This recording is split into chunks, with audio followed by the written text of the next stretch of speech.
கர்த்தர் நல்லவர். உங்களை ஆவிக்குரிய வாழ்க்கையில் உச்சாமல் தூங்காமல் சோதனை காத்துக்கொள்ள வல்லவர்.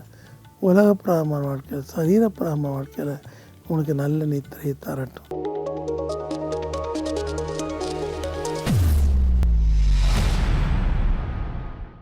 Price the lord. ஹல்லேலூயா.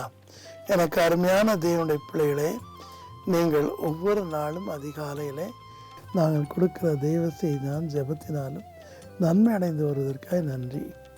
தவறாமல் உங்கள் நண்பர்களுக்கும் இதனை அறிமுகப்படுத்துங்கள். கர்த்தரை ஆசிரியப்பார். இன்றைக்கு நம்ம பார்க்க போகிற சப்ஜெக்ட் நித்திரை. நல்ல நித்திரை, ஆனால் நல்ல தூக்கம். வாழ்க்கையில், மனிதனுடைய வாழ்க்கையில் கர்த்தர் உண்டு பண்ண பெரிய காரியம் ராத்திரி வேலை. இந்த ராத்திரி வேளையில் அவன் கண்கள் மூடி இருக்க வேண்டும், அவனுடைய பல அயனங்கள் தூங்கி இருக்க வேண்டும் என்று அவர் விரும்புகிறார். ஆகவே ஒரு மனிதனுக்கு நல்ல சுக வாழ்விற்கு 8 மணி நேரம் தூக்கம் தேவை என்று வைத்தியர்களாகி எங்களுக்கு தெரியும், உங்களுக்கும் நாங்கள் சொல்லியிருக்கிறோம். ஆகிலும் இன்று பலருடைய வாழ்க்கையில் தூக்கமின்மை என்பது அதிகமாக இருக்கிறது.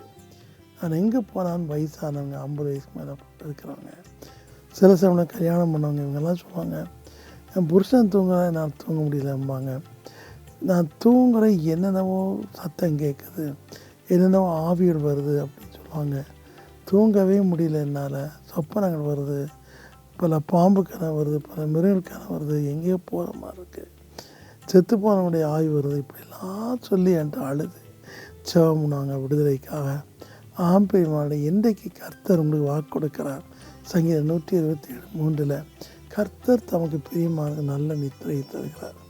நீங்கள் நித்திரைக்கு போகணும்னா நீங்கள் ஒன்று ஞாபகத்தில் வைக்கணும், கர்த்தர் உங்களுடைய நித்திரையில் உங்களை தாங்குகிறார், உங்கள் அருகில் இருக்கிறார். சங்கீதம் 3:5 அவர் உங்களை தாங்குகிறார், தாயை போல தேற்றுகிறார்.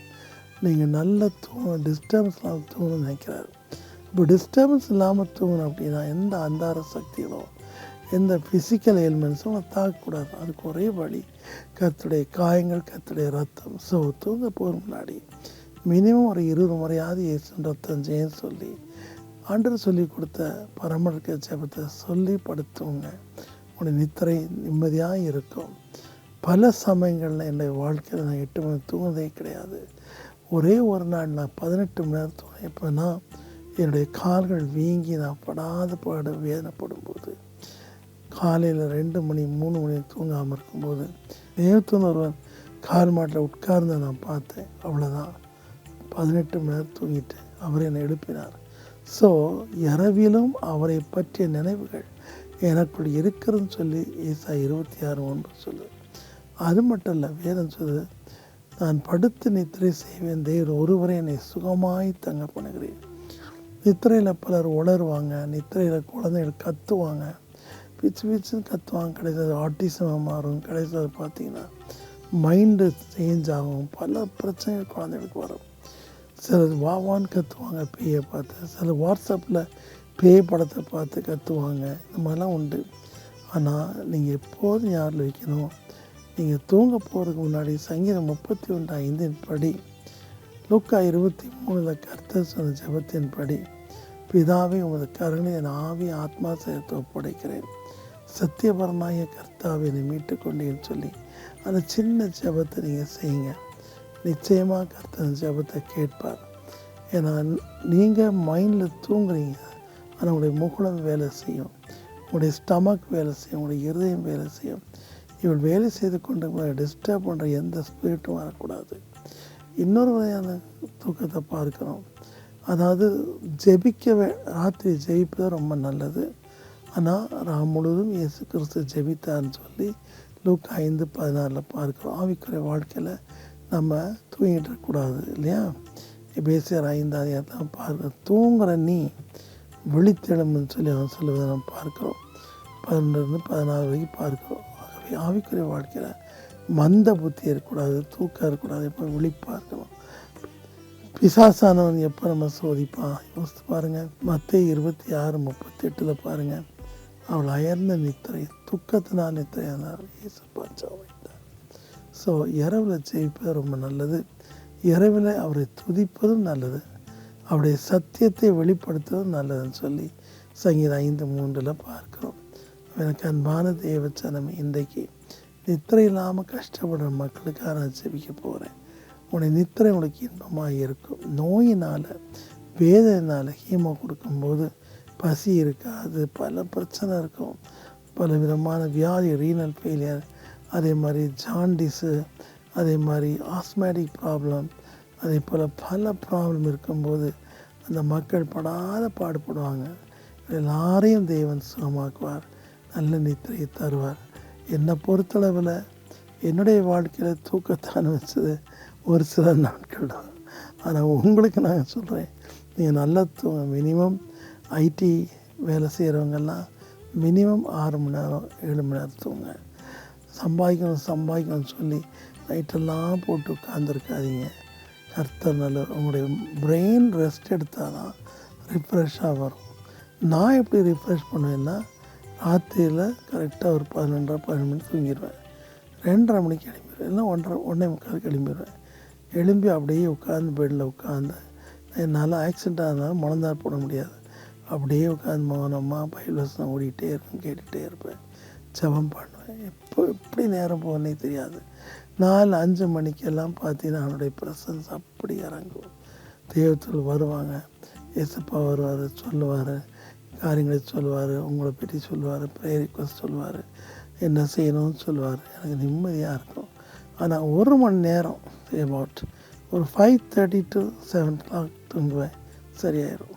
ஸோ கர்த்தர் நல்லவர். உங்களை ஆவிக்குரிய வாழ்க்கையில் உற்சாகமாக தூங்காமல் சோதனை காத்துக்கொள்ள வல்லவர். உலகப்பிரமான வாழ்க்கையில், சரீரப்பிரமான வாழ்க்கையில் உங்களுக்கு நல்ல நித்திரையை தரட்டும். சரியா? கவலைகள் உங்களை ஒடுக்கக்கூடாது. கர்த்தர் மேலே பாரத்தை போட்டு நிம்மதியாக தூங்குங்க. இப்போதும் நமக்கு செலவுகள் இருக்கும், பண கவலை இருக்கும், அதெல்லாம் தூக்கி ஆண்டு மேலே போட்டு கர்த்தர் பார்த்து கொள்வார். ஸ்பேரோஸ்க்கு உணவளிக்கிற தேவன், காகங்களை போஷிக்கிற தேவன் உங்களை போஷிக்காம விட்டுருவாரா? ஸோ அவர் மேலே பாரத்தை போட்டுருங்க. கர்த்தர் நல்லவர். இன்றைக்கி நம்முடைய ஊழியத்தில் நம்ம 100 பேருக்கு சேலரி கொடுக்குறோம். கிட்டத்தட்ட அந்த சேலரி மட்டுமே 15-16 லட்சம் தான் வருது. அப்போ பாருங்கள், 20 லட்சம் வரைக்கும் போகும். அப்போ எனக்கு எவ்வளோ கவலை இருக்கும் இல்லையா? மாத கடைசி பார்த்தீங்கன்னா ஒன்றுமே இல்லாத மாதிரி இருக்கும். அப்படியே யோசிப்பேன். ஆனால் கர்த்தருக்கு எம்டி, கர்த்தர் தான் இதுக்கு ஓனர், பார்த்துட்டு வந்து மாதிரி தூங்கிடுவேன். அது போல் கவலையெல்லாம் ஆண்டர் சமூகத்தில் வச்சாங்க. சரியா? ஜெபிப்போம். அன்பின் கர்த்தாவே, மனம் இறங்கும். வயசானவங்க கர்த்தாவே, வேலைன்னு சொல்லி வேலையில் பல விதமான டென்ஷன் உள்ளவங்க கர்த்தாவே, வியாதி உள்ளவங்க கர்த்தாவே, பலவிதமான செத்து போன ஆவிட டிஸ்டர்ப் தூக்கம் உள்ளவங்க சாமி ஏசப்பா, பலவிதமான இரவில் நாம் பயங்கரங்கள், ராத்திரி நேரத்தில் வர சோதனைகள், மாம்ச இச்சைகள், வேண்டாத எண்ணங்களை உடையவர்கள் எல்லாரையும் நீர் விடுவித்தலும் இயேசு சுவாமி. கொள்ளை நோய்கள் வராதபடி காத்துக்கொள்ளும் இயேசு சுவாமி. அவள் தூங்கும்போது நீர் அருகில் அவள் இருந்தாலும் இயேசப்பா, நீர் இருக்கிற எங்கள் எண்ணத்தை தூங்கும்படி செய்யும், உண்மையில் நினைவாயிருக்கும்படி செய்யும், பைபிள் படித்து வேதம் வாசித்து தூங்கும்படி செய்யும், குடும்ப ஜெபம் செய்து தூங்கும்படி செய்யும். பயங்கரமான காரியம் பார்த்து அதே நினைவாக தூங்கக்கூடாதுப்பா. நினைவாக தூங்கணும், உம்முடைய மடியில் உட்காந்து தூங்கணும். அல்லேலூயா. ஏன் நல்லவரப்பா, தாயை போல என்னை தேற்றுறப்பா. உம்முடைய பிள்ளையை தேற்றுமே இயேசு சுவாமி. நித்திரை இல்லாத ஒவ்வொரு வயதான தாய்க்கும் தாப்பருக்கும் நல்ல நித்திரை தாருமப்பா. வேண்டாத ஆவிகளை தொந்தரவு செய்யாதபடி எல்லா செத்து போன ஆவிகளையும் விரட்டி அடியுமே இயேசு சுவாமி. வேதனையினால், வியாதியின் வேதனையினால், குடும்பத்தில் சமாதான குறைவினால் கவலையோடு இருக்கிற தாய்மார்கள், கவலையோடு இருக்கிற பெற்றோர்களை ஆறுதல் படுத்துமே இயேசு சுவாமி. ராத்திரியில் பெற்றோருக்கு கீழ்ப்படியாமல் கண்டவரோடு சுற்றி தீரல் மனம் திரும்பவும் படிக்க செய்யுமப்பா. இரவில் இருக்கிற திருட்டு பயத்திற்கும், கொள்ளை நோய்க்கும், பாழாக்கும், சங்காரத்திற்கும் கர்த்தாவே நம்முடைய பிள்ளை பாதுகாத்து கொள்ளும் அப்பா. பலவிதமான கொலைகள், பலவிதமான களவுகள், பலவிதமான ஆக்கிரமிப்பு நடத்தாலப்பா, அதெல்லாம் நீர் ஓய பண்ணும். உம்முடைய பிள்ளைகளை சுற்றி இரத்த கோட்டை மேலாகிறோம்.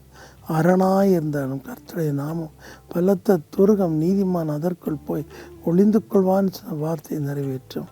ஆசீர்வதியும், மேன்மைப்படுத்தும். இயேசுவின் நாமத்தில் தாழ்மையோடு வேண்டிக் கொள்கிறோம் பிதாவே. ஆமேன், ஆமேன், ஆமேன். கர்த்தர் தாமே நல்ல நித்திரையை தருவாராக. சந்தோஷமாக தூங்க. சரியா? கர்த்தர் உங்களோடு இருப்பார். ஆமென்.